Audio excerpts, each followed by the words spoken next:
Welcome you all to iShakti. In this video, let us learn how to convert the dipole into an array of dipoles and what are all the options that are necessary to create an dipole array. So let me copy the previous one because we are designed already at 1 GHz. I am pasting it. So let me open this. Then here, before going to design, let us delete airbox and let us retain the port as well as the monopole along with its reflection. Let us press Ctrl D so that we can visualize the complete antenna. Now click on monopole, right click, edit, duplicate along line. You can keep somewhere, say a total of 4, then give OK. Now press Ctrl D. You can see 4 dipoles, monopoles are aligned along the direction of Y. Similar way, click on monopole underscore 1. With the same procedure, develop the antennas along the Y direction.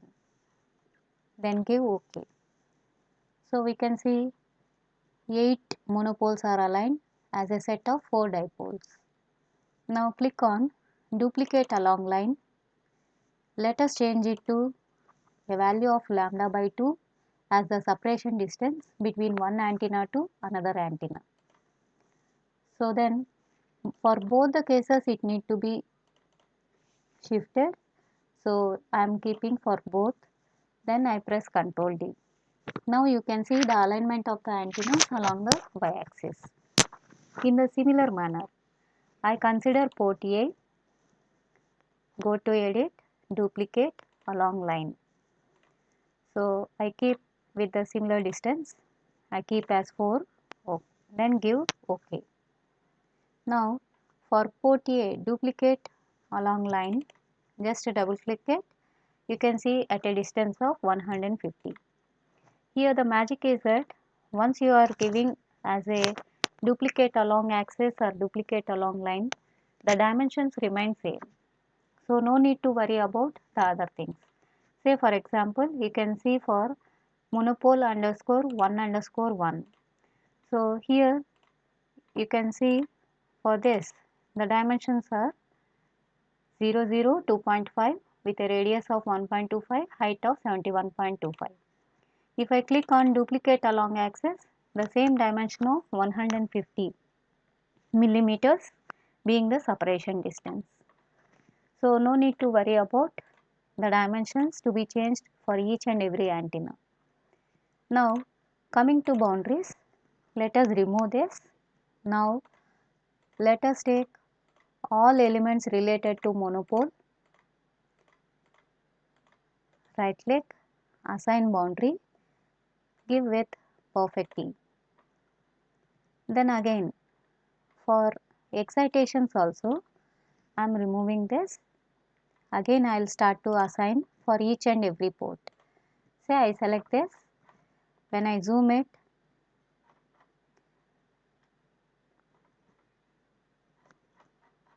I can see a good dimension. Now right click, assign excitation, lumped port. Next, go for new integration line,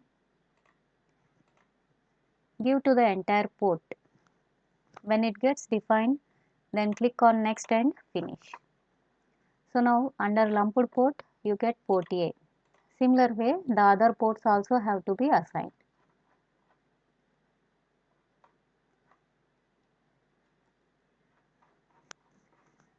So let us take port A underscore 2, assign excitation, again the same lumped port. So I am clicking for the entire distance. Then similar way port A underscore 3. Press Ctrl D whenever you are having a problem in visualization. Port A underscore 3, go to excitation, lumped port. Next new integration line, then define it along the distance. Now the last one, again for port A underscore 4, go to excitation, lumped port, next new line, again from one end to the other end, give it define, then finish. Now once I press Ctrl D, I can see 4 excitations being assigned to each and every port. Now if I visualize, the center of the axis is at an offset. So to adjust it, go to modeler, go to coordinate system, create relative CS and offset. Click somewhere near to the middle of the antenna array. Now change the dimension to 150. 150 plus 75, it is 900.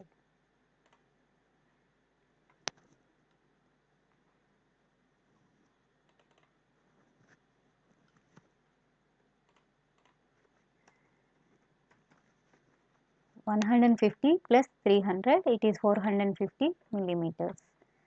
So it has come to the other end. So again we need to take it as half. So 450, it becomes 225 and then give OK.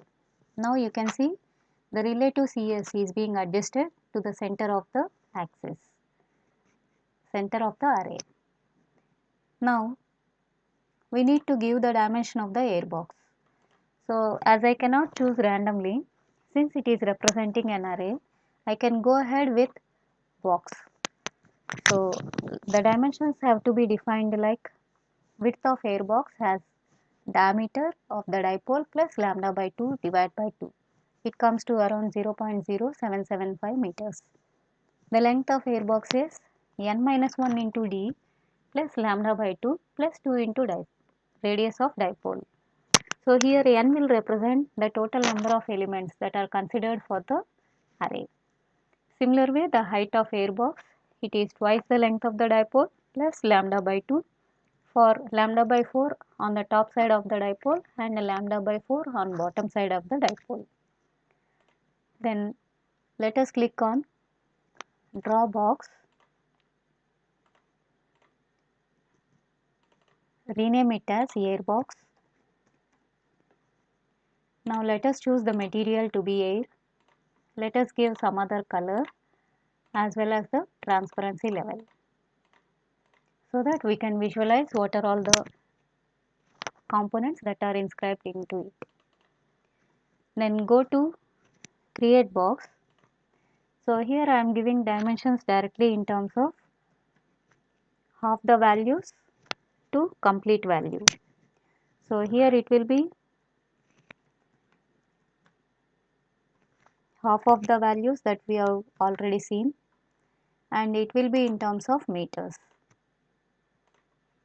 So change every unit to meters here just for ease of representation, or if you are comfortable with millimeters itself, you can do directly.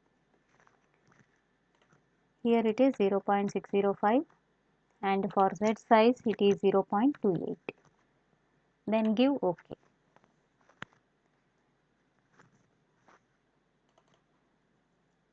Just 1 minute.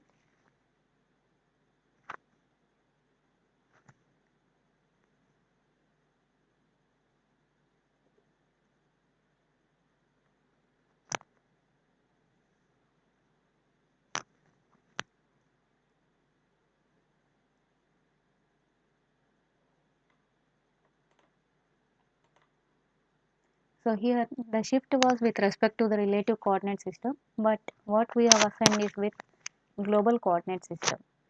Now you will get with respect to the global coordinate system, and you can see all the antennas are inscribed into the airbox.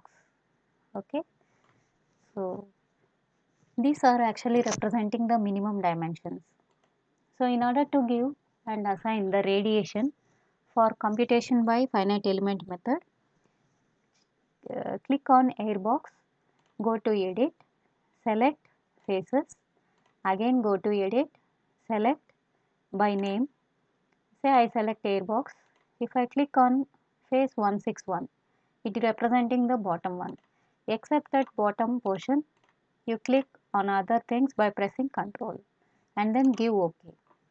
Now right click, assign boundary, go to radiation. So once you do that, once I click on radiation 1 and if I start to rotate, I need to see the bottom one as a free one, but here it has not come up with that. So delete with it, go to edit, select by faces, select by name, go to airbox, select the remaining except the second one, give OK, again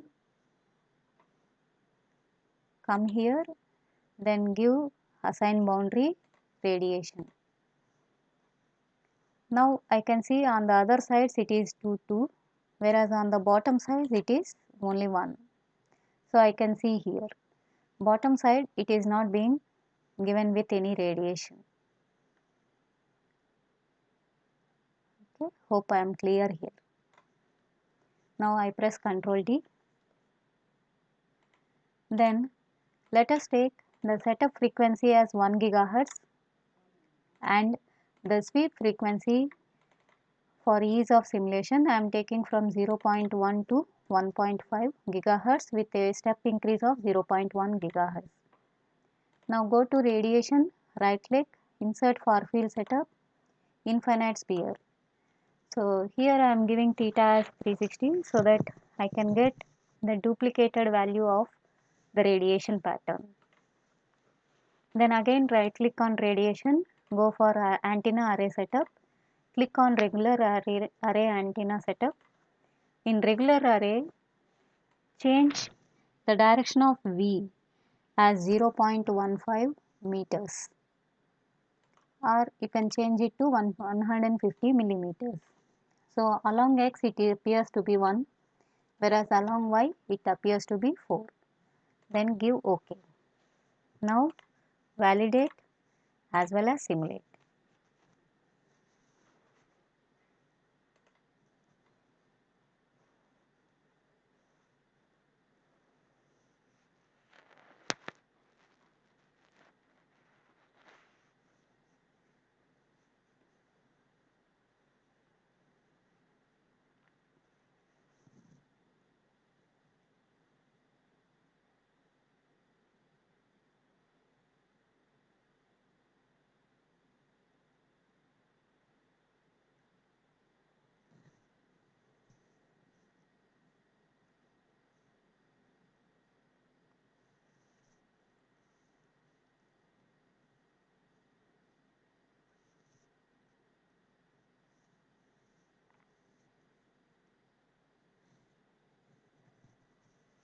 So whenever arrays are being simulated, usually it takes a few more minutes greater than the single elements. So we need to wait for that, and once it completes then we can visualize the results. And the results are quite similar to like what we have visualized in previous cases, like gain, directivity, DSWR and return loss, which is S11 measured in terms of dB.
So now we can see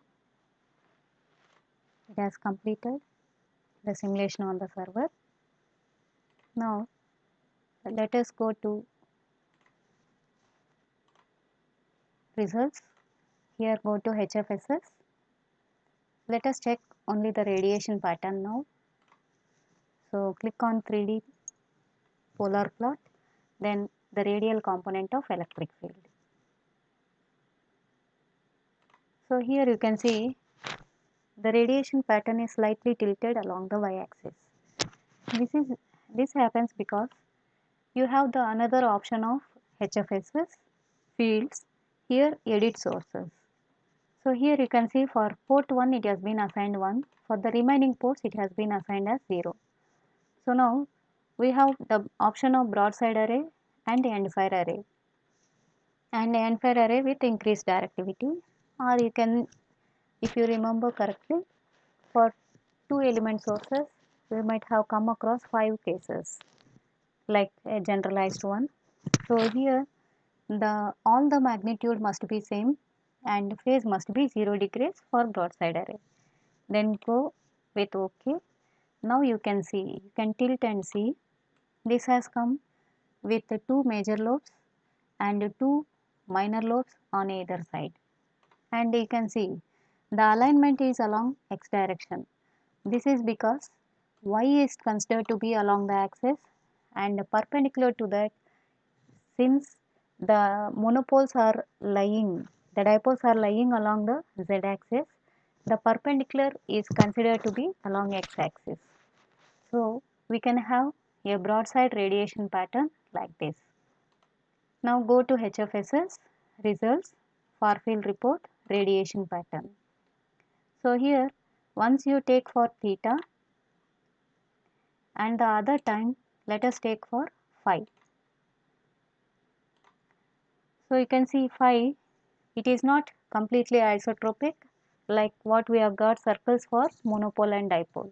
The shape has been slightly modified, and for the electric field it has become a pattern of 8 along the x direction, that is along the broadside direction. So you can see the angle is at 90 degrees. Suppose if it has been at the 0 degrees, then we can treat it as endfire array. So with the option of HFSS, fields and edit sources, you can play around by giving various values of theta and see how the shape has been changed.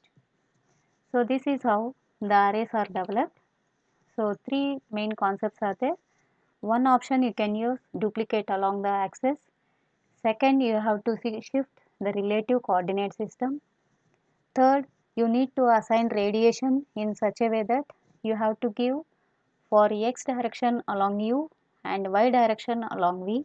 You need to specify by which distance and how many elements the array has been represented. Only then you can go with analysis and finding out the results. The remaining things you can visualize in the results. So I hope this would have given an insight to development of arrays from dipoles. Thank you one and all.